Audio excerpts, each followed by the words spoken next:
Yeah, the Red Arrows are absolutely fantastic, and they've been entertaining us for nearly 60 years with their incredible acrobatic displays. But never ones to rest on their success, they're continuously pushing to the skies to take their daredevil routines to the next level. Before lockdown, presenter Helen Fospero went to visit the crew to take a look at how they train for a brand new stunt. When it comes to great British air bases, RAF Scampton is up with the best of them. Set in Lincolnshire, the base was home to the legendary Dambusters and Vulcan bombers, but now it's more famous as the home of the Red Arrows. They're known for their aerial formations, but one of their most difficult moves is when two jets fly head-on towards each other at breakneck speeds. Today is the first day that the team are practicing their new manoeuvre in its full glory, and we are going to be the first to see it. The pilots are called the Reds, but one of the most crucial parts of the unit is known as the Blues, the 110 strong engineers and support staff.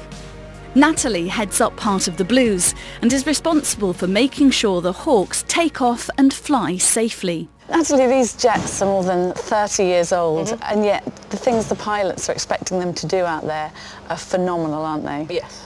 Obviously, when you see them flying at that speed, you know deep down if something's gone wrong, it's your responsibility, which isn't an option. It isn't an option. No. But how does that feel? The pressure can be intense.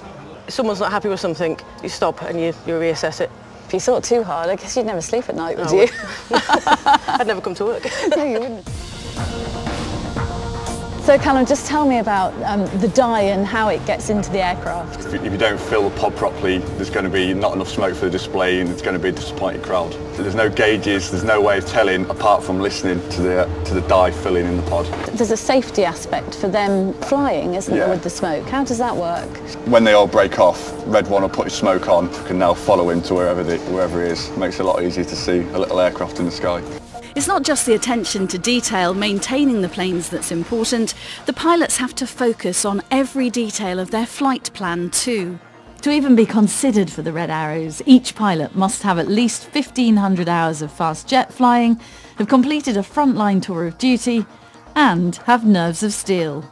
The two pilots performing this new manoeuvre are Red 6 and 7, aka Bondi and Gregor. Bondi, first of all, tell me how you came up with the idea for this new manoeuvre. We just thought we'd amalgamate two manoeuvres, double rolls and vice versa. The initial part of the manoeuvre is a barrel roll effectively, so we roll upside down only about 500 feet above the ground and you pull down towards the ground, inverted at 150 feet. Once we've completed that roll, it's my job to miss him that close enough to make it look like we're in the same bit of sky. And what are your top speeds when you're flying this new manoeuvre? So I have a closing speed of around 700 miles an hour. What's a closing speed? The combined speed of us pointing towards each other. Do you feel the pressure? When you do your first show in the summer in front of thousands of people, you've got to get it right. There's no way you can get it wrong. It's time to put theory into practice, and with the all clear from air traffic control, 6 and 7 are ready for a trial run.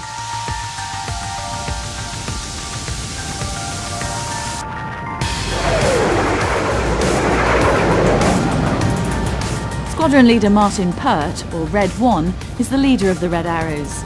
It's his voice and intonation which the other pilots rely on during their routines. From the readings you've got from there, Perty, what's it going to be like up there? Yeah, it's going to be a significant challenge for the guys today. There's a really quite strong breeze from the west. These aircraft are getting on a little bit, but they're perfect for the role that we fly them for. We're really stressing them to their absolute maximum. There's a lot for these pilots to learn from these practice sessions. So Bondi, how was that? That was good. It's a bit breezy up there. Just adds a little bit of extra complexity to the manoeuvre. The post-flight briefing involves examining footage shot by their videographers. All this feedback is vital when it comes to this high-speed manoeuvre.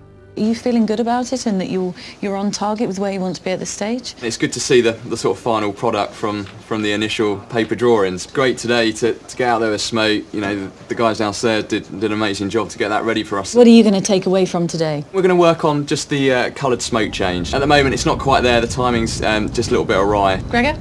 It's got to be the fudge for me, so the fudge is me making it look like I'm in the same bit of sky as Red 6. I can be too high or too low. I want to make it look like I'm in the perfect place every time. With a small gap in the weather, it's now time to perform their new manoeuvre at full throttle.